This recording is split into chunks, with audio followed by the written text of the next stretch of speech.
So thanks for who's here. I'm Mike from Horsefly. Talent market analytics or labour market insights. It's referred to as a number of different things. And what do we do? He says, clicking on. Just a couple of slides. So I want to show you the platform. What I'll say is that for anybody that is here and wants just a couple of slides. So I want to test us. Pav and I are both here for the day. We're happy to run some examples so we can do it live for you. So if you've got anything that you want to go, hey Mike, we've got computational microbiologists in Ellesmere Port. Can you tell me how many people there are? We could do it for you. And that's what we do. We do finding out where people are that you're potentially looking to recruit, and that's a very, very basic form. We're pulling data from right the way across the social web. So that could be LinkedIn, it could be Facebook, Twitter, Google, Stack Exchange. Anywhere there's publicly available information, we're aggregating that and pulling it in, cleansing, structuring it, machine learning, some narrow AI, and that is feeding the candidate pool of what potential is out there. We've got about 42 countries that we're live in now, and we've got native translation across all those countries as well, which is huge. And I think from a demographic perspective, this is really, really important. 125,000 cities that we can now show real-time data. So candidate data is updated every 3 months. Job data we're also pulling in from the likes of Indeed, all major job boards, localised job boards, so it can be now Korean, India, whatever it may be. And again, we chat whatever it is over in China, different social platforms, we'll pull in from that as well. And we'll use some government data for, I suppose, as a prior or guardrails, if you like, to make us understand that we're within the parameters of working population statistics. And yeah, we're great internationally. So I don't really want to spend too much time, but we pull 1 trillion data points. This is really, when you, I can hear myself. That's horrible. Do I sound like that? Yeah, we put 1 trillion data points. We've got 50,000 searches that are happening now within our platform every month. That is about 1,000% increase from pre-COVID. So what we've seen is a huge demand shift to people wanting data, to understanding what their market looks like. So these are some of the clients we work with. So we do a lot across the public sector. Now, a lot of people will recognise Office for National Statistics as a great source for data. They use our platform because of the granularity and the ability to search and dig into where the skill sets and the people are that they need to recruit across the UK. And as you'll see, some of the big RPOs they're using on an international scale as well as the private sector. What I want to do is run through an example. I'm just going to go back here. And you can see I've typed in quality engineer. This is the actual platform, very, very intuitive. Google type search, I can type in absolutely anything. We've got a taxonomy of over 550,000 skills and job titles. So whilst we're talking about where are the people I need to recruit, it's a very, very basic way of looking at it. But if we start taking specific challenges, and everybody's is different, so we cover TA, workforce planning, business planning. So it could actually be that from a business perspective, you're looking at real estate, mergers and acquisitions, you're buying businesses, you're keeping staff, you're moving staff. Those cost implications of getting it wrong run into the millions. And I think one of the big things we're trying to focus on as an organisation, actually clients we work with, is it's not just, this is great, the data looks lovely, it's how and why am I buying it, why am I using it, what impact is it making to my organisation. So a financial services client that we work with, quality engineer, Matt, one of our customer success guys. Matt, can you help us? We're really struggling. We've bought Horsefly. How do we find these people? We type in it and we can see there's loads of people, 57,000 people across the UK. Salaries, well, we're paying more than that. It's 40,000. And there's only 519 jobs. So why are we struggling to find these people? Everybody we're getting is in engineering. And actually, if we start looking at this heat map on my screen there, you'll see there's a big kind of high density population across the West Midlands, going into the North West and also the South East. So actually, when searching on this and saying, okay, quality engineer, we can see that supply and demand, and I'll talk about that in a second, but the experience breakdown, the very, very experienced workforce, 80% male, 20% female. Okay, great. Let's see why you're struggling. You're getting people from the wrong businesses. So everybody that's talking about where are the people in these jobs, 80% male, 20% from Jaguar. Okay, great. Rolls-Royce. So they're not the right type of people. They're a financial organisation. So what's wrong? And quite simply, the job title. So actually, when we go back to that said client that said, okay, the job title, let's scrap that for a minute. What skills do you need? And I think this is really important as we move to people's job titles being so ambiguous. Is that the skills actually this particular client wants is Selenium, Jenkins, Jira, or Cucumber. And they want someone actually with a test-driven development background. Okay. They don't want the job title someone that's a software engineer, software developer, a project manager, or actually a project or a business analyst. So quite specific in actually what they want. So when we did that, and click search again, should be pretty quick. Public Wi-Fi. Okay, square circle, talk for a minute. Everything will be fine. There we go. Okay, so we see that talent market drastically reduces. Not only does it drastically reduce to 16,000 people, that salary's bumped up. 46,000 is a mean average. 80k is high. Look at London, you're looking at 90k as a high average. But the really interesting thing is when we look at the demand for these people, most of them, the high density of these people are in London. There's 4,500 jobs to 16,000 people. So you're looking at about 3 people available, maybe 4 people available for every job out there. Now, those people aren't all looking for a job. So you go, oh, there's 4 people per job. That's not that bad. You know, if we said 10% of those people might be looking, we'd be perhaps being optimistic. So 1,600 people, 5,000 jobs. You only need to do the maths on that to understand they've got the pick of what they want. So what does that mean to this particular client? And actually, what's the impact of this? We could see 52% of the people who've got over 8 years experience, they're not going to be on an average salary. So you're going to be pushing up against the high end. We can see demand is high in London. The below that black bar, the harder to recruit. So in London, we see about 3 people available for every job.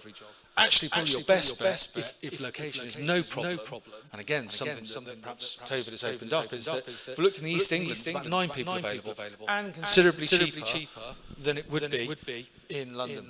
But actually, the most important thing when we started to look at this was, where now, if we then put those skills in that you said you need, where are the businesses that these people are working? They're working at TCS, Sky, Accenture, Lloyds, Capgemini, Barclays, HSBC, financial organisations. They're the right types of people. So we know now, actually, that becomes really interesting. So then let's reverse engineer back from where this started, which was job title of a quality engineer. Most people with that skill set in the UK right now call themselves a test analyst. I think they actually went with a QA engineer in the end, which is still one of the top job titles. But it shows how, one small thing like that, what is the cost to your organisation for not having these people doing the job for 3 months, 6 months, even longer? How many jobs are going out? I can't find these people. Agency's going to fill them. And actually, I'm not trying to say don't use agencies. What I'm perhaps trying to say is, should I be really looking at where we're going to struggle as a business ourselves, to actually engage our agencies early to say we don't have the resource, and we can see this incredibly high demand. We don't know how to get these people. Can you find us these people? We know we're going to be able to have a good stab at getting these people.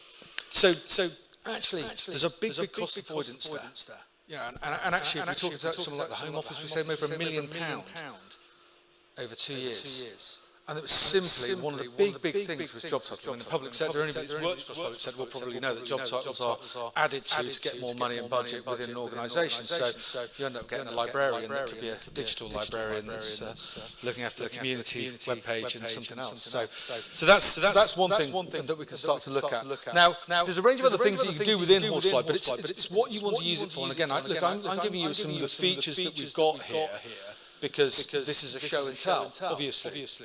But the range of other things I can start to look at is I can start to look at where, if I was looking at, I don't know, Lloyds Banking Group, for example, just as one of the examples on there, where are they losing this particular talent to? So this skill set that they have said is really important to them, where do they lose their people to? Why are they losing those people there? So we can start looking at that internal mobility piece, we can start looking at attrition rates. Why have we got high attrition? Why are we losing our best people to Barclays or IBM? So it's allowing you to start looking at a range of different things. And then we can start going on an international basis. So actually, this is a particular type of developer that more and more so now, people aren't just looking in the UK, and one of the big things that we've seen within this pandemic is that actually location has almost been ripped up. We do a lot of work with Admiral Group, and even pre-pandemic started to look at skill sets across the UK. Now everyone starts to think, and actually we say UK or even globally starts to think, well, that's becomes easier, we can go anywhere now, but all of a sudden you can be competing with businesses you've never thought about you being competing with. We're seeing organisations that have always recruited in Edinburgh struggling to get good tech talent because they're getting London wages, because businesses in London are saying, come to the office once a month. Come down for a couple of days, that's fine, no problem at all, as long as we can see you. Whereas before, that wasn't an option. It was, and actually just recently, again, our customer success managers had a conversation with a business that was looking at a 20-mile radius of Oxford, has gone back and said, we've got to change this because we're not going to be able to afford these people. The demand is high, the talent population is low, but it's being able to have this data as, and I suppose you're going to use the word expert voice, that I think is probably one of the most powerful things that we've seen that's come out. And again, this is feedback from the clients that we work with, and it's not just from one particular sector. It's, we've got financial organisations, engineering, we've got defence, we've got cyber, we've got the public sector with a huge population of that, the RPOs that we're working with. Everybody is saying we need data. So what? So actually, I can now start saying, well, really quite quickly, if I wanted to look for this particular skill set, well, actually, I can see. In the Philippines, it's incredibly cheap. Is it worth us going there? What does it look like? Where do I go? I've never even looked at the Philippines as a particular place to go and see. But that's where this talent is. And actually, in some instances, you'll see sourcing, because if data isn't there, we don't put it there. We're not just going to make something and say, oh, there's the average of the whole of the Philippines, and put something in. It's really important that when aggregating data and building it to be able to provide meaningful insights, that this information you can stand behind, and it is indicative, it's never 100% of the marketplace, but it is going to show you where are these people, right down to, if I want to search in a particular region, where are these people working, what are they calling themselves, what's the gender breakdown, what's the experience breakdown. We can even start looking at things like universities. What university? We're looking at the next generation of people. So if, for example, and to show you how easy this is to do, if I wanted to go and say, I want the next generation of, and let's just not say quality engineers, let's just say engineers, for example. And with this, I can search anything you'll see. I get lots of suggestions come up because it's clever semantics within the search. So actually, I can now see the 74,000 young female engineers within, that have left university, got 3 years worth of experience in the UK right now. So actually, how can I start to understand where do they go to university? What are the top universities right now? Not that have always inherently been the best universities to go to. Who's attracting them? So Arup, Atkins, Accenture, the top 3 businesses that are attracting young female talent into their organisations of engineers. But then actually, what are the top universities that these people are going to? These young women are going to Manchester, UCL, Leeds, the top 3 universities. So how as an organisation can you start to focus your attention on your particular jobs, your particular skills, and actually start to build the relationships and say, well, look, as an organisation, we recognise that you're one of the top universities. These are the skills that we're looking for, these are the jobs, and actually starting to talk to people. Because actually, gender is one big thing that is incredibly important. But the whole ED&I is massively growing. One thing we're bringing into the platform a little bit later this year that we've been working on is ethnicity data. And we didn't just want to do high-level tick box, yes, we've done something, because everybody's asked for it. We are going down to the level that you see me search in terms of saying, I'm looking for an engineer with this skill, this skill, this skill. What does the ethnicity makeup look like on a town-by-town, country-by-country basis?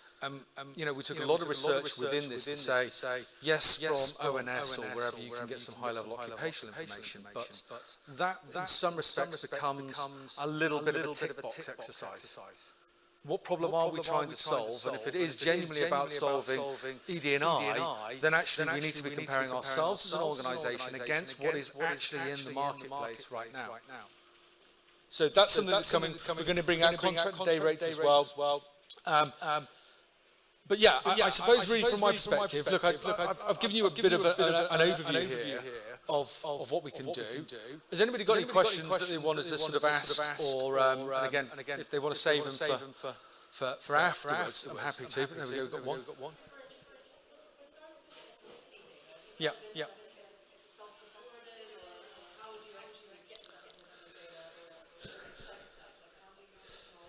Yeah, that's a really good question. First of all, it's to obviously take everything through the ICO to make sure it's GDPR compliant, but it's names, it's building taxonomies of names, and then doing something called pseudonymization of the data to mean that we're not keeping personal information, so then we can actually, and then obviously there's a machine which is doing some clever algorithms and everything else. But we'll my CEO watch this ago, that was crap, but yeah, it's the layman's way of saying, yeah, they do some clever things, but we have tested it on things like the Premier League, footballers, because obviously there's always going to be nuances within anything, and it's the same with gender as well, so, but we build that, test it, to make sure that those nuances can be sort of managed out. Anything else? Anyone want to test me on something? I don't know how long have I got, Stephen? Don't say that. Yeah. Get me the book out. Does anybody got anything that they're working on or has heard of or something really horrible to just test it? No. Go for it. Go.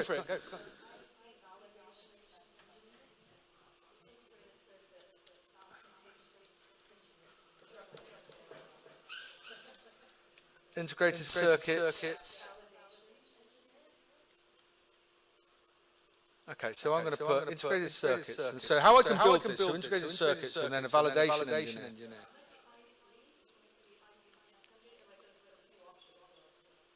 IC. Let's try that. IC testing, you say?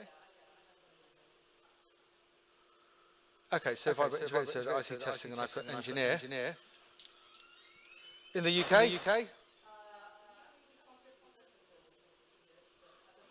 Well, I'll tell you what, I won't break my machine by trying to do like 10 searches, because with this Wi-Fi as well. But I can do UK. And I'm listening, if you want to grab us. So there we go, no one. Oh, hang on, no, that's young. Hang on, don't panic. No, that's me going, hang on, let's just do that again, because it's me doing things live. Now the Wi-Fi is being slow. There we go.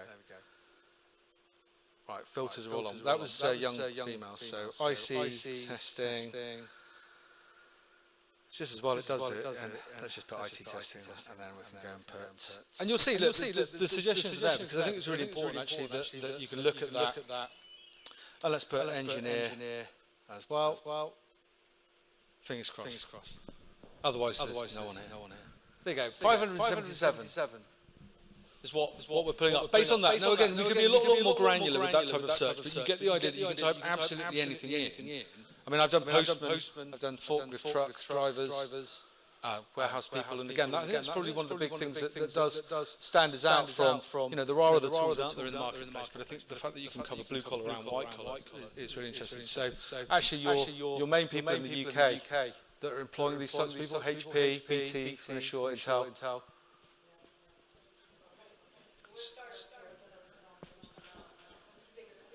Yeah. I mean, I think that's again how you whether you're we work with businesses that are from 5-10 man businesses right the way up to global enterprise organisations. And I think it's finding out why you need data, because we've used one example around job titles, and actually let's start looking at a skills-based search to stop pigeonholing people into job titles which are quite often made up. I mean, mine's head of partnerships. I mean, I am in sales ultimately. I am a sales guy. Yes, it's not quite as harsh, from a partnership perspective. But how do you look at the skills that someone has to be able to actually identify what your market looks like? Because we know that TA, particularly from a lot of the user cases we get, will get a requisition come in, go fill that. I can't. Why not? Well, no, we don't want that person. We don't want that person. But actually with data you can go back and say, well,